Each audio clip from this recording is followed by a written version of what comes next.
Ladies and gentlemen, thanks for joining us today. My name is Matt Anderson, the Chief Growth Officer of the Space Force Association. And today we continue our Space Warfighter talks with the Commander of Space Systems Command, Lieutenant General Phil Garrant. Sir, thanks for joining us today. Thank you, Matt. It's great to be here with you. Yeah, it's been about a month since your change of command out here in beautiful LA. I know you really missed the Pentagon and the weather out there, but just wanted to give you an opportunity to speak to our viewers, both the Guardians here in LA as well as across the country, on mission, vision, priorities, what you see after 30 days. Oh, thanks. I appreciate that. Our Guardians, our airmen, all of our partners, pleased to be here. Really happy to be back. We were chatting earlier, and I mentioned that it's almost like coming home. Everybody laughs about home, because I know so many people in the community, in the industry, in the organization, and the command. So that's been fantastic. We're going to keep building on the work that was started before me. General Gutlein really emphasized a culture of understanding the threat and really getting after acquisition, going faster, exploiting capabilities that we have, buying commercial capabilities where we can, and building only when we must, relying on the defense industrial base to do that, not just with traditional primes, but even our new entrepreneurial accelerating companies that are brand new to the business area and excited to be partners with us. From a priority perspective, going to continue General Saltzman's vision on the theory of competitive advantage, things like expanding on mission-focused commands, focused on integrated mission deltas, systems deltas. I know we're going to talk a little bit about that today. A huge focus on the workforce and the organization. SSC and its predecessor organizations have gone through a lot of change. Change never ends, but it seems over the last 5 or 6 years it's been constant. We're going to complete some of the activities that we started. We're going to finish out what a field command for an acquisition command looks like, the command staff structure as well, and then really get after the workforce, help them understand their roles, the tie to the mission, and acquisition fundamentals. So that's what's really going to let us get faster, is smaller teams, focused on the mission, working really closely with the operators and my partners with Tim Shaba and Rock Miller, and give them what they need. That's my role as a commander here at SSC. I don't have acquisition authorities. I am an organize, train, and equip function. I enable their success. Secretary Kendall said, your measure is the quality of the work that the organization produces. So that's going to be my focus, is on the people and delivering those capabilities. Well, thanks for sharing that. Yeah, there is a difference between your PEOs and your role, and then General Miller and now General Whiting, especially out at Space Command as well. So we're going to start big to small. Okay. If you're in El Segundo or you're in the LA area and you hear someone talking about Space Force or a Guardian, what do you hope they understand, or what do they think about first when they hear that? The first thing I want them to think about is that we are a military branch, a military service. We are part of the Department of the Air Force, but we're separate, but not independent part of the Department of the Air Force. We're partnered very closely with the Air Force and the other services in the Joint Force. I want them to think about our Guardians, the men and women who provide these amazing capabilities every day. Even in Space Systems Command, we are doing operations and providing support to the warfighter and to the nation. Probably the best and easiest example is the Global Positioning System, the satellites that provide position, navigation, and timing to the world and the world's economy. Folks who come to work get on their phone and look at the best way to drive here. That's going to be a courtesy of GPS. So I want Americans and our adversaries too to know that the Guardians are on watch, on the job, on the mission, delivering capability every single day. No, it's really important, and I think when the Space Force stood up the 3 different field commands, and we're going to hopefully see a 4th here pretty soon with Space Futures Command, understanding that it is part of the Department of Defense, it is in a warfighting domain, and I think nothing speaks to that more that you have an intelligence directorate that I had the pleasure of meeting with Chief Lurch recently, and him talking about an unclassified threat and a classified threat briefings to different audiences, to industry, to civilians and everything. And that just shows how this command has changed to a warfighting command as well. It's such an integral part of that. We can't help talk about acquisitions if we can't talk about the budget. And Washington, D.C., thankfully you're out of the D.C. race these days, but without a doubt, the fiscal year 24 budget continues to be hot press in the news, as well as working under a CR. Can you talk about how that affects your command here and what your team is doing to maybe mitigate some of those risks? Absolutely. In my previous role as the Chief Strategy and Resourcing Officer, I was the Space Force's main programmer. I tell people that being a programmer changes you. And in some ways, the PEO should be afraid of that as I come here, because a ruthless detail to budget and where our spending priorities are. We've been very successful as a Space Force. In the last 3 years, we have doubled our budget from about $15 billion to about $30 billion in the 24 PB. I honestly believe that would not have been the case if we did not have a separate Space Force as a separate service. Having said that, to your question, we desperately need an appropriation. We're hopeful that this will be the last CR that just got enacted last week, and we're going to be halfway through the fiscal year. There are huge, significant, real impacts to the continuing resolution. I'll give you a few examples. In the space launch capability, we got significant funding in 24 to upgrade and modernize our spaceports. Direct impact to our commercial partners who launch at our space ranges. We cannot spend that money effectively, and we're limited in how much we can spend on spaceport modernization under a CR. The number of launches that we're allowed to procure. Our launch procurement contracts are written as requirements contracts with the intent of buying a certain number every year. Under a CR, we have less funding. We're not able to buy as many launches. That will have a long-term and continuing ripple effect downstream as we try to launch out our constellations. The ranges themselves, we can't operate the ranges. We can't modernize the satellite control network that is used on the ranges to talk to our satellites and our space vehicles in a launch environment. And then another final example is the Joint Commercial Operations Cell, the JCO, where we take unclassified data from commercial partners and allied partners and make that data universally available to joint operations around the world, allies and US, to provide space domain awareness. That funding is also limited. So real impacts because we don't have a budget. Yeah, and for the first time in many years, I can really feel it here at Space Systems Command, where the command understands there is a bit of a shot clock going on with our pacing threat in China. And China has publicly come out and said, hey, we want our PLA to be able to look at the Taiwan scenario from their perspective in one way or another. And naturally, we've responded accordingly. And Secretary Ken will be the first one to tell us all. It's called great power competition. And that great power competition is not limited to Space Force versus their Space Force, and it's a whole of government approach. When you think great power competition and you talk to Space Systems Command, what do you want the Airmen and Guardians here thinking about?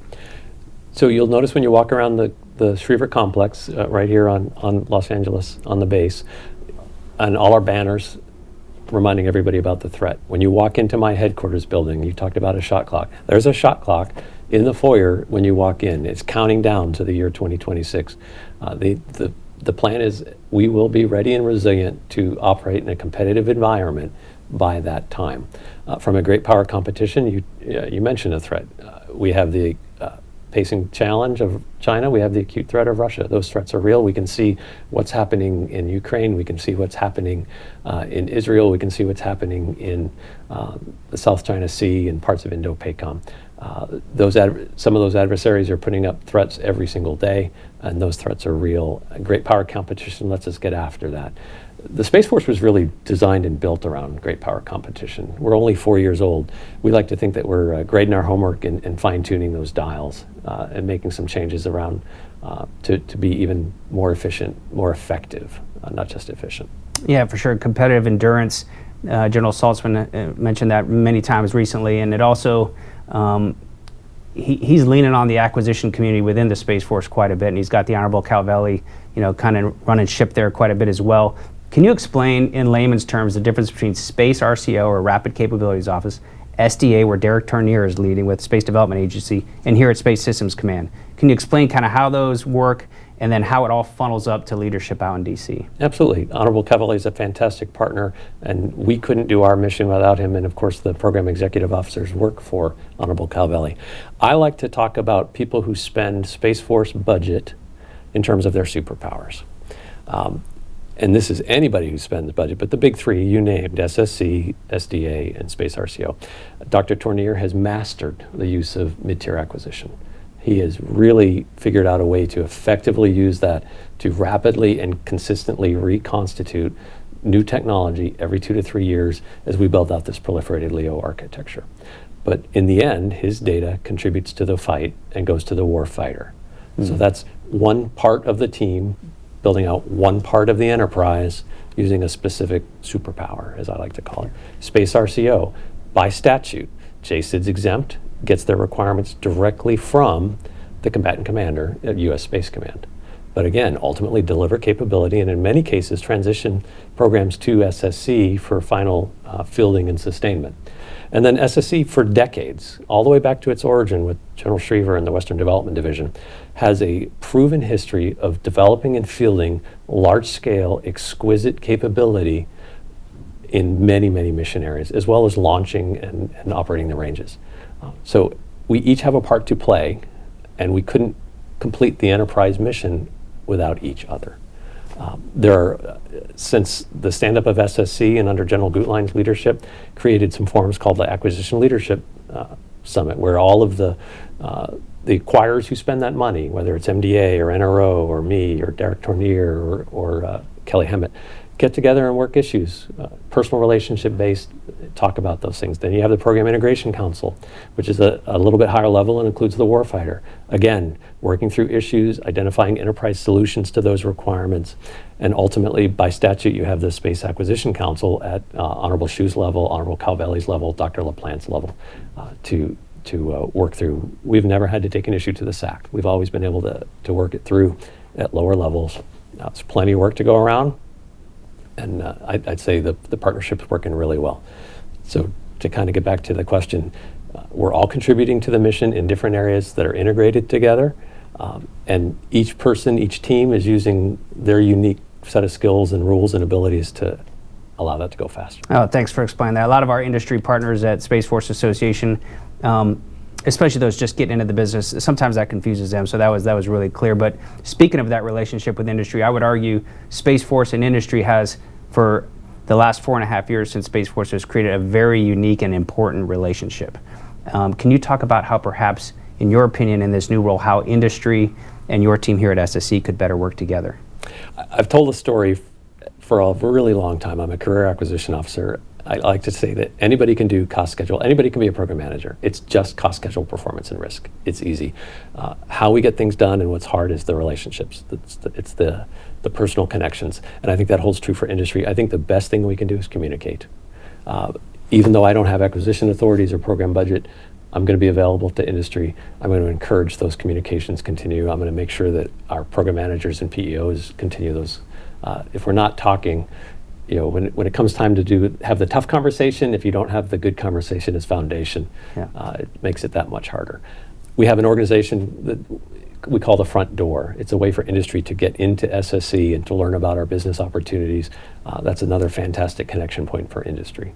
And then organizations like yourself, the Space Force Association, and some of the other nonprofits that are in the space industry are incredibly important for networking, for connection. One of our guardian ideals is connection. This is another point of example of that. Yeah, that relationship between industry and the Space Force, if you think about ops and acquisitions from General Saltzman's perspective, and you think about integrated mission deltas and system deltas, I know that has been about 6 months now. We've started that. Can you give us your perspective on how it's gone in the last 6 months and perhaps what we'll see in the future? Absolutely. General Saltzman's primary motivation for integrated mission deltas is readiness. It's all about combat credible, ready, resilient combat forces to present to the combatant commanders. And in his mind, we never had a single unity of command, a single mission command focus on all the 4 aspects of readiness that we report on, that we measure: people, training, equipment, and spares, essentially, a sustainment. Those were bifurcated in space. You had the operational field command, you had an acquisition field command. For the first time, under a single commander, with a partner from their counterpart.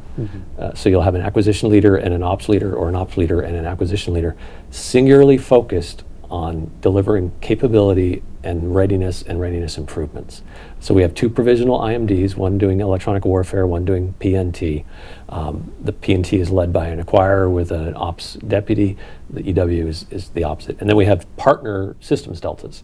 So if a system is developed, delivered, and fielded in operations, that's going to be in the IMD. If it's still under development, a very typical large program, maybe years away from being fielded, that's going to be in a systems delta. But the idea is to, from a portfolio perspective, get all of the right players connected and have the money and the authorities and the mission command control to be able to drive increased readiness. Now, the acquisition still goes through the acquisition chain. The PMs still work for the PEOs, who still report to Honorable Calvelli. But you've got that singular focus with the commander who can reach into the sustainment funds, identify true operational needs, and prioritize those needs.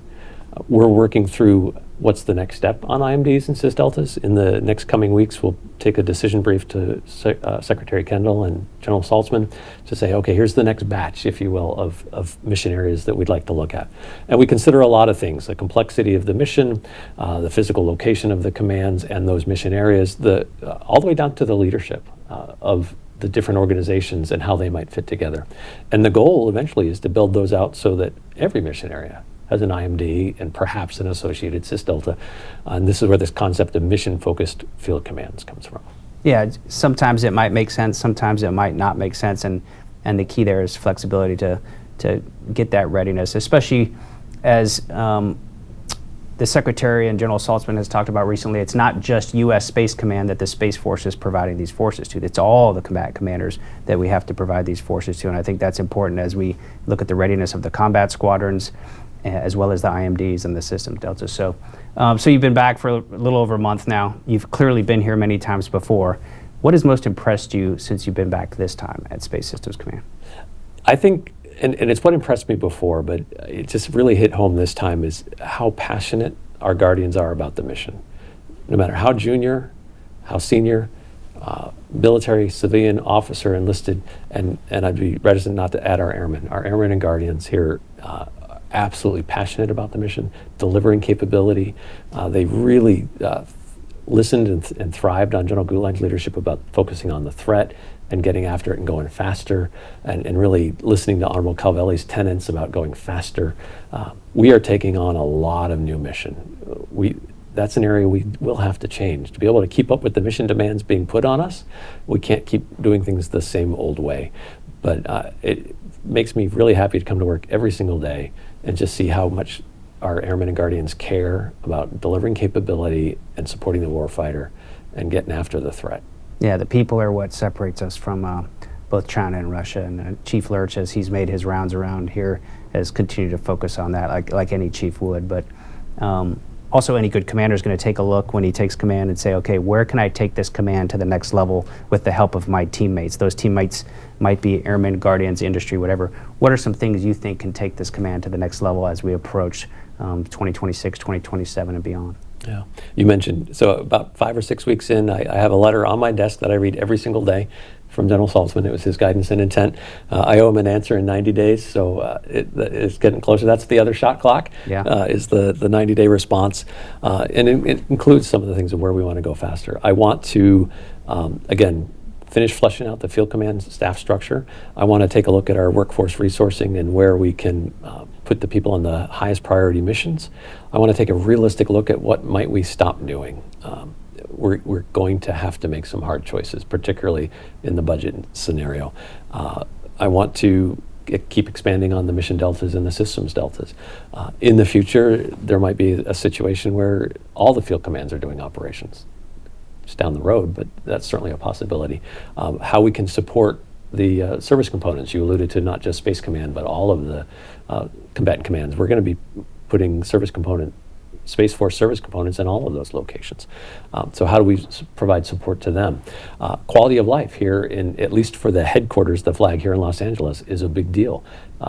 As Mrs. Grady, the vice chairman's wife, and Mrs. Brown, the chairman's wife, they're 5 for Thrive. Healthcare, education, access to good housing, access to spouse employment, cost of living. These are all major factors for our command. If you think about where space is based right now and our core Space Force bases, those are all high cost of living areas. Yeah. So those are big issues for the family. And if we can't support the family, we can't support the member. So that's going to be a focus area as well. And then I want to make sure that in a couple of years when we're all gone, that this, the command will absolutely continue, but rise up those next levels of leaders as well. It's important, attracting and retaining those airmen and Guardians at those high cost of living locations. Space Force Association worked a lot with the Congress, and also just to say, hey, when we talk about recruiting, we're very proud that Space Force did meet their recruiting goals last year, and we want to make sure we continue doing that and help you guys out with that. However, when a lot of people think about Space Force, they think about capabilities. What is the newest thing? What's the latest and greatest thing that's going to help us in this great power competition? When you think about capabilities, that there's plenty of them that have various levels of priorities, but in your mind, what are some of the ones that you're specifically keeping an eye on that you know are a priority? The biggest thing, and it's less a capability, but I will answer the question more directly. It's who we're doing this with. It's this growing partnership with commercial providers, less traditional defense contractors, partnering with the larger defense contractors and our allies as well, and even academia. I think space domain awareness is going to be critically important, and then on the back end of the kill chain, battle damage assessment. Space control is important, not just to defeat red adversaries if we have to, but to enable blue capabilities as well. Last week in Colorado Springs, the three brand new field commanders, Rock Miller, Tim Shaban, and myself, sat down at the head of a table and met with all of our staff and talked about, okay, in the next 2 years, what kit can we absolutely deliver? Secretary Rumsfeld, you go to the war with the army you have, not the army you want. Well, we want to make sure that in 2 years, if we're going to have a competition with an adversary, that we actually have kit that the warfighter can use and rely on, not just fielded, but tested, fielded, trained, ready to go, forces presented, and actually executable. So that's going to be a call to action for all the field commands, but primarily for us, is we're going to go after a few very specific threat chains to make sure that we actually do develop capability, and we're going to need our partners, we're going to need industry, we're going to need allies to make that happen.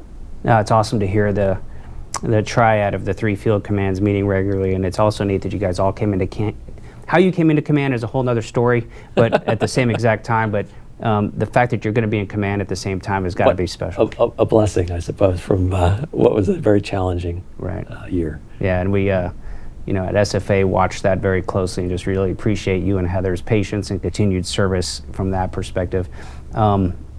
Very tough last question for you. Talk to me about the Bagpipes. You got Semper Supra and Space Force song all figured out already? All right, so the folks on your team that know me really well know that I like to tell stories, so this is going to be a long answer to a very short question. First, there is a lot of connection there. Not many people know I play the pipes, but I learned from my cousin, Pipe Major Sandy Jones. He's since passed, but he was the pipe major of the Air Force Pipe Band back in the 1960s and 70s. If you watch old footage of President Kennedy's funeral, he was the lone piper behind the casket. Wow. So I've played for a very long time. Not many people know I play. We're at the change of command ceremony, and General Saltzman is talking, and I know what I gave him for comments, and I was ready to get through this ceremony. I tend to wear my emotions on my sleeve, and I felt very confident that I could get through this ceremony without having any emotion. And then General Saltzman says, and I got an email, and I'm like, oh shoot. And then he starts talking, and I'm thinking, well, he's just making this up, as I've noticed 4-stars are prone to do. And then he starts talking about things that he has no business knowing. And I realized, okay, he really did get an email. It was from my son. And afterwards, my son sent me the email, and the subject line was action. Like, Jake, you actioned a service chief. Dirt on my dad. And Jake's response was, yeah, and he didn't even use the good stuff. So yes, I do play the bagpipes. I've played them for a long time.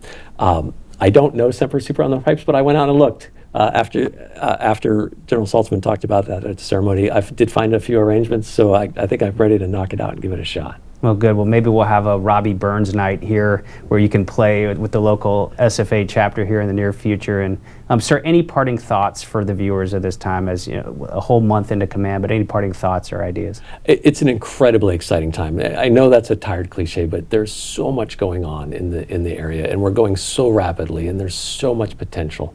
And I'm going to bring it back to the guardian ideal of connection. Again, the connection to the Space Force Association, the connection to the workforce, the connection to our industry and academic and allied partners. That's what's going to make us successful. It's the people and the passion and the desire to truly deliver capability. Well, sir, thank you for your continued service. Best of luck in the command, Semper Supra. Thanks, Matt.